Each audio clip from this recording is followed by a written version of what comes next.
Bom dia, irmãos. A graça e a paz do nosso Senhor aí na sua casa.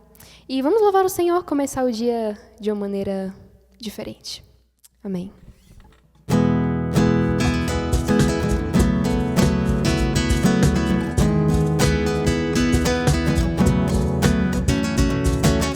Dos montes corre para o mar, teu rio de amor por mim.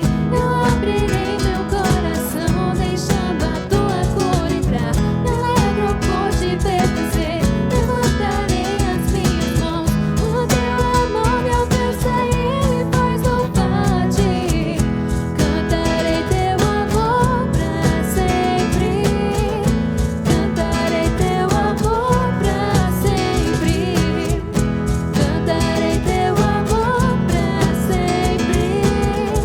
Cantarei teu amor pra sempre.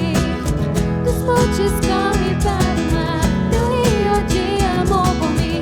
Eu abrirei meu coração, deixando a tua cor entrar. Me alegro por te pertencer, levantarei as minhas mãos. O teu amor me alcança e me faz louvar-te. Cantarei teu amor pra sempre. Cantarei teu amor pra sempre. Cantarei teu amor pra sempre. Cantarei teu amor pra sempre. Meu coração exulta, de alegria eu canto. Se o mundo conhecerá-te, ele se encherá com a tua alegria. Cantarei teu amor pra sempre. Cantarei teu amor pra sempre. Cantarei teu amor pra sempre. Cantarei teu amor pra sempre.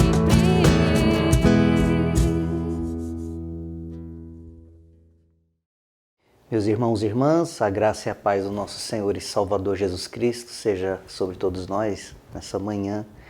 Mais uma vez nos reunimos para estudar o livro dos Atos dos Apóstolos. Estamos já nesse terceiro domingo conversando sobre o momento em que Paulo retorna a Jerusalém e tem aquela confusão do templo.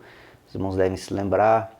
Depois ele faz o discurso, né, capturado, né, preso pelos romanos. Ele faz o discurso para a multidão fica enfurecida e no domingo último nós terminamos a nossa conversa exatamente nesse momento, quando Paulo está falando para a multidão enraivecida, né? O comandante romano toma a decisão de reunir o Sinédrio e fazer com que Paulo pudesse conversar com o Sinédrio, porque ele quer entender essa reação da população, a relação dos religiosos contra Paulo, para compreender essa reação, né, que poderia provocar consequências que o Império Romano não queria, por óbvio, ali na cidade de Jerusalém.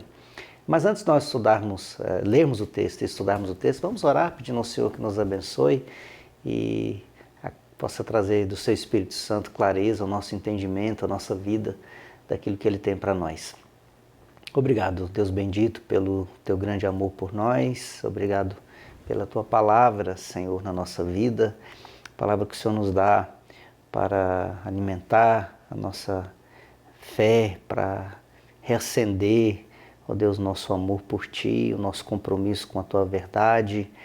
E faz, ó Deus, que nesse momento, quando nós nos reunimos aqui mesmo distantes para conversar sobre a Tua palavra, meditar nela, que o Teu Espírito Santo trabalhe, ó Deus, nas nossas emoções, no nosso entendimento, para que possamos absorver aquilo que o Senhor tem para a nossa história, para a nossa vida, e que sejamos assim mais parecidos com Jesus nessa nossa caminhada de fé. É o que nós oramos hoje e sempre. Amém.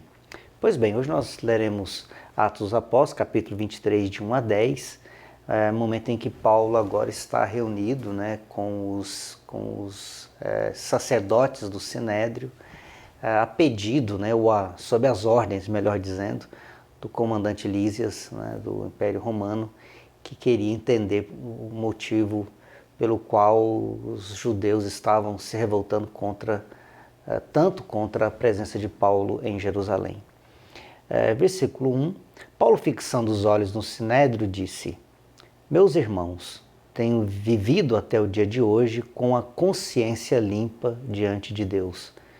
Mas Ananias, o sumo sacerdote, mandou aos que estavam perto de Paulo que lhe batessem na boca. Pois bem, o contexto o pastor já situou, né, que Paulo está agora, por ordem do comandante romano, numa reunião informal, né, com o Sinédrio, porque não se tratava de uma reunião do Sinédrio para conversar com Paulo, se tratava de uma determinação, né, do comandante romano para que Paulo e o Sinédrio pudessem ouvir um ao outro e ele mesmo, como comandante romano, pudesse compreender o porquê, né, de uma reação tão negativa por parte dos religiosos judeus em relação ao Paulo, que era também judeu. O texto que nós lemos nos conta que então Paulo está nesse local, que nós não somos informados que local é esse, mas tudo nos leva a crer que se trata de uma reunião informal do Sinédrio e que Paulo então começa a falar, né, chamando os sacerdotes de meus irmãos e diz que ele tem vivido até hoje com a consciência limpa diante de Deus. Essa palavra de Paulo faz com que Ananias, o sumo sacerdote, ordene que aqueles que estavam próximos de Paulo pudessem lhe bater na boca. A pergunta que nos fica: por qual razão Ananias mandou que alguém fizesse ou que agredisse Paulo dessa maneira? O que motivou Ananias a essa agressão? Há muitas teorias, né? Uma delas é que Paulo começa esse momento chamando ao sacerdote de meus irmãos, se colocando como parte, né, dos judeus, como parte de igual para igual com os sumos sacerdotes, e possivelmente Ananias se sentiu ultrajado com essa expressão, já que Paulo estava sofrendo, né? Já tinha sofrido dentro do pátio do templo uma agressão, uma tentativa de lixamento, né? E também havia toda aquela revolta depois do discurso que Paulo fez para a multidão. Então, possivelmente essa expressão de Paulo chamando os sumos sacerdotes de meus irmãos tenha provocado essa ira em Ananias. Outra questão que pode ter provocado a ira em Ananias é a expressão que Paulo diz que está com consciência limpa diante de Deus, né? Em outras palavras, ele está dizendo para aqueles sumos sacerdotes que ele não tinha nenhuma culpa, né? Não tinha nenhum motivo para estar sendo julgado pelo Sinédrio, porque ele estava com consciência limpa diante de Deus. Em outras palavras, Paulo está dizendo: eu estou aqui no meio de vocês, mas não tenho que prestar contas nenhuma para vocês, porque minha consciência está limpa diante de Deus. Talvez essa atitude tenha, ou essas expressões tenham provocado então em Ananias essa revolta, né? Esse sentimento que o ordenou que o sacerdote mais próximo de Paulo o agredisse. E quem era esse Ananias, este sumo sacerdote que mandou esbofetear Paulo? O sumo sacerdote Ananias era uma pessoa totalmente reprovável. O historiador judeu Flávio Joséfo escreveu que ele era considerado um grande acumulador de dinheiro, chegando a usar de violência para tomar dos sacerdotes o dízimo que lhes pertencia. O historiador judeu Flávio Joséfo conta que o Ananias forçava os sacerdotes mais pobres, os sacerdotes humildes, que serviam nos vários trabalhos do templo, a pagarem para ele uma parte do seu rendimento, né? Olha só que a caixinha, né, aqui, né, essa caixinha, né, que o chefe cobra por parte dos subalternos é uma prática bem antiga, né? É uma prática bem antiga. E o Ananias fazia exatamente isso. Ele exigia por parte dos sacerdotes inferiores que lhe pagassem parte daquilo que eles recebiam pelo trabalho no templo. Flávio José conta que essa prática deixava que muitos sacerdotes humildes passassem até fome por conta da exploração que o sumo sacerdote fazia em relação aos sacerdotes inferiores. E o verso 3 diz assim: então Paulo lhe disse, Deus há de ferir você, parede branqueada. Você está aí sentado para me julgar de acordo com a lei, e contra a lei ordena que eu seja agredido. Vejamos aqui que Paulo, então, diante daquela agressão, chama aquele que ordenou de parede branqueada, né? Parede branqueada. Essa expressão parede branqueada aparece lá em Ezequiel, capítulo 13, verso 8 a 15, uma referência aos falsos profetas que enganavam o povo dizendo que havia esperança, que havia paz, quando a paz não existia. Então, parede branqueada é uma expressão daquele que se apresenta ser aquilo que não é, que falsifica aquilo que é verdade, distorce aquilo que não deveria ser distorcido, que é a palavra de Deus, né? É aquele que se coloca como representante de Deus, mas na verdade age contra a vontade de Deus.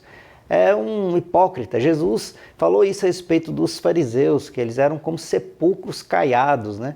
Claro que na expressão de Jesus não é a mesma que aparece em Ezequiel, mas os sepulcros caiados, a expressão que Jesus usa para os fariseus, é para mostrar isso, que por fora era como uma sepultura caiada, né? Passada de cal, mas que por dentro não podia, por óbvio, ser algo diferente do que é uma sepultura, escondia restos mortais. Havia por fora uma beleza, mas por dentro havia toda uma podridão, uma série de pecados e de iniquidades, né?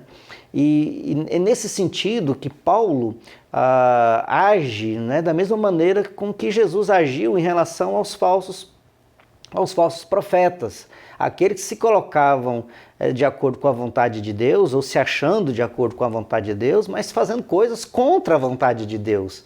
Você que está aí como sumo sacerdote, usa da lei para descumprir a lei, quem é você, né? John Stott, o biblista, defende uma interpretação diferente. Ele diz que Paulo, talvez por conta da sua visão, não tivesse visto com clareza quem era a pessoa que havia mandado ofendê-lo e por isso ele vê apenas uma veste branca e diz assim, olha você que está aí como uma parede branca, né? Eu vejo você como se fosse uma parede branca. Eu particularmente não concordo com a interpretação de John Stott, mas faz sentido, pelo menos, a gente compreender que não é apenas uma única interpretação que se dá para esse texto. Alguns entendem que Paulo realmente chamou o sumo sacerdote parede branqueada, no sentido de Ezequiel 13, 8 a 15, como alguém cujo comportamento não representa ou não demonstra alguém que está cumprindo a vontade de Deus, portanto está usurpando uma condição de sacerdote, mas não é de maneira nenhuma um sacerdote. E outros entendem que não, que Paulo apenas não conseguiu verificar quem era a pessoa, por isso o chamou como se fosse uma parede branca, né? Eu te vejo como uma parede branca. Eu particularmente compreendo que a melhor interpretação, de acordo com o contexto todo do capítulo, é que Paulo realmente tenha chamado ao Ananias de uma parede branqueada, de acordo com Ezequiel 13, 8 a 15, em outras palavras, chamando de um hipócrita, né? Verso 4, os que estavam ali perguntaram a Paulo, você está insultando o sumo sacerdote de Deus? Paulo respondeu, eu não sabia, irmãos, que ele é o sumo sacerdote, porque está escrito, não fale mal de uma autoridade do seu povo. É aqui que entra, né, a lógica de que essa reunião não era uma reunião oficial e, portanto, os sacerdotes não estariam vestidos com as suas vestes litúrgicas. O sumo sacerdote se vestia de maneira peculiar, de maneira única. Ele era reconhecido em qualquer local, em qualquer lugar, pelas suas vestes como sumo sacerdote, as vestes que representavam sua função de sumo sacerdote. Possivelmente nesse momento, nessa reunião, que era uma reunião informal, Paulo não reconheceu que aquele que falara era o sumo sacerdote. Não era o sumo sacerdote, e ele justifica dizendo: se eu soubesse que era o sumo sacerdote, eu não teria chamado de parede branqueada, porque, como diz as Escrituras, não se deve falar mal de uma autoridade do seu povo. Está lá em Êxodo 22, 28, né? Que não se deve proferir palavra contra aqueles que lideram o povo de Deus. Verso 6, como Paulo sabia que uma parte do sinédrio se compunha de saduceus e outra de fariseus, exclamou: irmãos, eu sou fariseu, filho de fariseus. Estou sendo julgado por causa da esperança e da ressurreição dos mortos. Quando termina essa discussão, né, de que Paulo justifica de alguma maneira que ele não sabia que era o sacerdote, portanto, e se soubesse não teria chamado de parede branqueada, né, por respeito à figura do sumo sacerdote, Paulo então continua o seu discurso dizendo que ele, como Paulo, sabia muito bem que estava sendo perseguido ali no Sinédrio, porque ele pregava a ressurreição dos mortos e havia no Sinédrio muitos saduceus que não acreditavam na ressurreição dos mortos e que por isso o perseguiam. Pois bem, Paulo fala aqui de dois, entre aspas, partidos, né, judeus, partidos do judaísmo.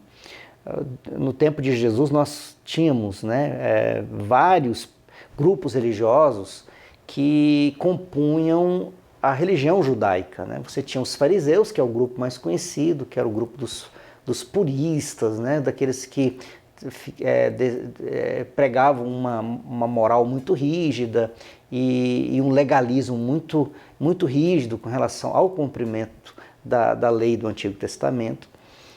Havia os saduceus, que era outro grupo muito ligado ao rei Herodes, ligado ao templo, de famílias tradicionais da sociedade judaica, né, da cidade de Jerusalém, pessoas abastadas, e que nesse grupo dos saduceus não acreditavam nem em anjos, nem acreditavam também na ressurreição. Outros grupos políticos e religiosos haviam dentro do judaísmo, né, existiam dentro do judaísmo, como também os zelotes, que recebeu esse nome por conta, né, de que eles agiam com revolta, inclusive armada, contra o Império Romano, para defender que o Messias que viria como um guerreiro para destruir os romanos e trazer paz a Jerusalém. Então, esses vários grupos dentro do judaísmo compunham, né, essa grande religião que dominava, né, toda a Judéia e havia se espalhado por todo o mundo, como nós já vimos, né, no próprio Atos dos Apóstolos, Paulo lá em Tessalônica, lá na Macedônia, Paulo em Corinto, enfrentando judeus, né, as sinagogas haviam se espalhado por todo o Império Romano, porque os judeus haviam se espalhado por todo o Império Romano, né? E veja só, aqui Paulo está no Sinédrio e diz: olha, eu estou sendo acusado, estou sendo perseguido porque eu prego ressurreição. E aqui no Sinédrio, boa parte dos que estão no Sinédrio, boa parte é do partido dos saduceus, que não acreditam na ressurreição. Uma coisa que é interessante nesse verso 6 é como Paulo se define, né? Ele diz: olha, eu sou fariseu, né? Filho de fariseu, e eu estou sendo julgado por causa da esperança e da ressurreição dos mortos. Essa expressão, eu sou fariseu, filho de fariseu, nós encontramos lá em Filipenses capítulo 3, verso 5, né? Paulo referindo-se como um fariseu, filho de fariseu, aquele que era zeloso da lei, mas que repudiou tudo isso, reconheceu que tudo isso era perda de tempo, mas também perda porque tirava do alvo, que é conhecer a Cristo e compreender que não é a lei que nos salva, mas é Cristo que nos salva do pecado, né? O verso de número 7, Ditas estas palavras, começou uma grande discussão entre os fariseus e saduceus e o sinédrio se dividiu. A grande pergunta que se faz é se Paulo fez esse discurso como uma tática, né, de dividir o sinédrio em duas partes, já que Paulo sabia que havia entre os sacerdotes que eram do partido dos saduceus e sacerdotes que eram do partido dos fariseus. Será que Paulo tocou nesse assunto da ressurreição exatamente para dividir o sinédrio? Nós não sabemos, mas alguns teóricos defendem que sim, que Paulo fez isso de maneira muito bem pensada. Foi uma tática do seu discurso para conseguir que uma parte do sinédrio pudesse apoiá-lo, defendê-lo e ele pudesse ser livre ali daquele momento, como nós veremos nos próximos versículos. Verso 8, pois os saduceus dizem que não há ressurreição, nem anjo, nem espírito, ao passo que os fariseus admitem todas estas coisas. Aqui nós temos uma explicação que o pastor já fez, né, para mostrar a diferença entre esses dois grupos religiosos dentro do sinédrio, fariseus e saduceus. Verso 9, houve, pois, muita gritaria no sinédrio, e levantando-se alguns escribas que eram do partido dos fariseus, discutiam dizendo, não achamos neste homem mal algum, e se de fato algum espírito ou anjo falou com ele. E aqui que nós temos então que o grupo dos fariseus, ouvindo o discurso de Paulo, sai em defesa de Paulo, né? Dizendo que Paulo era inocente e que possivelmente alguém deve ter aparecido para Paulo, um espírito ou um anjo talvez tenha falado com ele nessa viagem lá para Damasco, e ele realmente poderia estar sendo sincero no seu discurso ou na sua fala diante do sinédrio. Verso 10. Como a discussão ficava cada vez mais intensa, o comandante, temendo que Paulo fosse despedaçado por eles, mandou descer a guarda para que o retirassem dali e o levassem para a fortaleza. Veja que o comandante mais uma vez livra a vida de Paulo, né? Mais uma vez o comandante romano, preocupado com a efervescência, né, da discussão, da ira, das brigas ali no sinédrio, que se voltavam contra Paulo. Então o comandante romano tem como estratégia retirar Paulo do meio deles e levar para a fortaleza. A presença do comandante romano, nesse momento, comprova que a reunião não era no templo, portanto não era onde o sinédrio se reunia, mas era em outro local, um local neutro, que o texto não nos informa. É por isso que corrobora a observação que se tratava de uma reunião não formal do sinédrio, porque o próprio comandante romano estava presente e participou de todo o evento. Algo que é interessante notar também, que é a segunda vez que o comandante romano, né, livra Paulo de um atentado, né, de um lixamento. Mas é bom que a gente fique atento a isso, que o fato de o Império Romano intervir na figura do comandante para livrar Paulo de ser espancado, agredido, até morto pelos judeus, não torna os romanos salvadores de Paulo, não torna os romanos tampouco modelo de justiça. A verdade, quando nós estudamos todo o aspecto da dominação romana na Judéia, especialmente na Judéia, nós vamos perceber o quanto o Império Romano não era de maneira alguma modelo de justiça, modelo de paz, modelo de cuidado, e nem tampouco poderíamos dizer que o Império Romano agia para salvar, para proteger as pessoas. O Império Romano tratava os judeus como escravos e não fazia qualquer tipo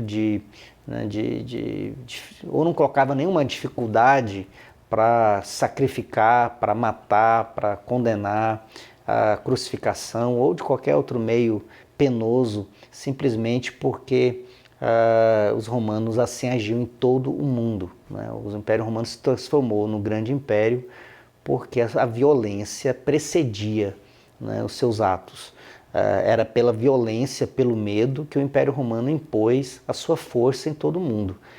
E essa chamada paz romana que eles diziam que chegava aonde Roma chegava, não era a paz para os que estavam dos povos alcançados, os povos dominados, os povos escravizados, os povos espoliados pelo Império Romano. Essa paz era paz simplesmente porque o Império Romano chegava com a força brutal, né, com assassinato, às vezes em massa, de cidades inteiras, para produzir medo, né, e assim impedir qualquer tipo de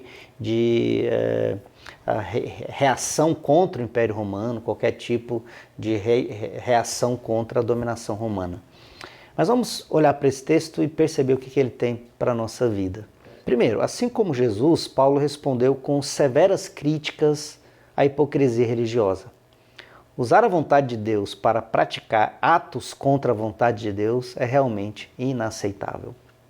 Nós vamos ver que Paulo não aceitou de maneira alguma, né, que mesmo um sacerdote, um sumo sacerdote, pudesse agredi-lo ou mandar que ele fosse agredido, sendo completamente inocente, inculpável, né? Não havia nenhuma motivação, nenhuma ação de Paulo que justificasse aquela agressão. E Paulo não aceita, né? Paulo não admite que se faça ou se tente fazer em nome de Deus algo que vai contra a vontade de Deus. Assim como Jesus o fez, né? Jesus foi extremamente severo nas suas críticas aos religiosos hipócritas que usavam o nome de Deus para enganar, usavam o nome de Deus para colocar sobre as pessoas pesado peso, né? Pesada obrigações, que ao invés de fazerem com que elas pudessem se achegar a Deus, se afastavam de Deus. É por isso que Jesus, inclusive, diz, né, que o fardo dele é leve, né? Tomai sobre vós o meu jugo e aprendei de mim. Jesus está dizendo isso para contrapor a prática farisaica dos religiosos do templo, ligados ao templo, que colocavam sobre as pessoas pesadas obrigações morais, religiosas, mas que não levavam essas pessoas a compreender o amor de Deus, a graça de Deus, a graça salvadora de Deus. E é claro que nada pior, né, não há um desserviço para a mensagem da cruz, não há nenhum maior desserviço para a glória de Deus se manifestar do que um religioso que se faz hipócrita, né? Que é um sepulcro caiado, que é uma parede branqueada, que ao invés de ser portador da voz de Deus, as suas práticas, as suas ações negam a vontade de Deus. Nosso tempo está cheio disso, mas a história da fé cristã, desde os tempos de Jesus, nos mostram claramente homens e mulheres que usavam da sua condição de religiosos não para fazer com que as pessoas se aproximassem de Deus, mas para usurpar, né, para enganar, para dominar, para exercer poder sobre elas, para ter benefícios, inclusive financeiros, como era o caso de Ananias. A esses, Jesus foi extremamente severo, assim como Paulo também, porque é realmente inaceitável que se use o nome de Deus para fazer qualquer coisa contra a sua vontade. A segunda questão para o nosso coração é que a ressurreição é questão central da fé cristã, né? Paulo disse que por conta da ressurreição ele está sendo perseguido. Ele vai nos contar em 1 Coríntios capítulo 15, verso 17, que se Cristo não ressuscitou, é vã a nossa fé, é vã a nossa esperança. Quais os reflexos da esperança da ressurreição para a nossa vida cristã no dia a dia? Eu fiz questão de colocar essa questão porque Paulo diz que o motivo principal pelo qual ele está sendo perseguido é porque ele prega a ressurreição, que ele vive sob a luz da ressurreição. O que a fé na ressurreição provoca na sua e na minha vida? Como nós vivemos todos os dias como cristãos, pensando que a nossa esperança não se resume àquilo que nós vemos, às coisas que nós experimentamos, a essa vida que vivemos, mas que verdadeiramente há uma esperança que ultrapassa qualquer condição que nós temos no agora, que os nossos olhos podem ver, que o nosso dinheiro pode comprar. O que isso significa no nosso dia a dia, para a nossa oração, para o nosso louvor, para a nossa adoração, para o nosso serviço, para o nosso amor ao próximo, que nós sejamos impactados pela luz da ressurreição, que a verdade da ressurreição possa tocar o nosso coração de tal maneira que, como ressurretos, possamos viver como aqueles que já vivem sob a verdade da ressurreição. E por último, Paulo alega consciência limpa diante de Deus, como expressão de que, em última instância, ele presta contas a Deus, o seu juiz. Como tal compreensão traz ao mesmo tempo inquietação e descanso? Paulo disse que ele estava com consciência limpa diante de Deus. Ele estava diante do Sinédrio, e o Sinédrio se achava no direito de julgar Paulo, mas Paulo diz: eu estou com consciência limpa diante de Deus. Essa expressão é muito forte. Ao mesmo tempo, ela nos pode trazer inquietação e descanso. Em que sentido? O fato de sabermos que Deus é o nosso juiz, que Deus é que nos julga, deve nos levar permanentemente a compreender que o tempo todo, portanto, estamos sob o olhar de Deus, a quem temos que prestar contas. Como diz Hebreus lá no capítulo 4, verso 12 e 13, né? Que tudo está patente aos olhos daquele a quem temos que prestar contas. Tudo está claro aos olhos daquele a quem temos de prestar contas. Mas, ao mesmo tempo, isso pode nos trazer descanso, no sentido de que a nossa vida diante de Deus transparente, nossa vida diante de Deus santa, nossa vida diante de Deus com o coração limpo, né, pode nos trazer o descanso. Que o nosso coração seja encontrado em descanso, não inquieto. Que possamos dizer como Paulo, né? A minha consciência está limpa diante de Deus. Que bênção. Que essa bênção também possa repousar sobre a sua vida e trazer paz ao seu coração. Vamos orar? Obrigado, Senhor, pelo poder da Tua Palavra, que nos inspira, que nos traz grandes impactos, que provoca em nós, ó Deus, reações de querer buscar mais da Tua face, de querer buscar mais do Teu amor, de querer viver com o coração mais transparente diante do Senhor e diante dos outros. E nós sabemos que não será fácil, assim como não foi fácil para Paulo, que viver sob a verdade e viver com o coração nessa verdade que liberta, nessa verdade do seu amor que nos salva, incomoda os religiosos que gostam de serem paredes branqueadas, mas que o Senhor nos dê dia após dia essa vida coerente com o Teu Evangelho, que nos faz viver de consciência limpa. Abençoe-nos, ó Deus, assim, para que o nosso coração esteja diante do Senhor dia após dia, como aqueles que têm consciência limpa. Abençoe, ó Deus, o nosso país, especialmente, ó Deus, aqueles da nossa igreja, independente do Brasil, os pastores e missionários, presbíteros, diáconos, o Teu povo que tem sofrido nesse tempo pela Covid, nosso país inteiro sofrendo por esse momento tão difícil, esse mundo todo sofrendo, ó Deus, nessa pandemia.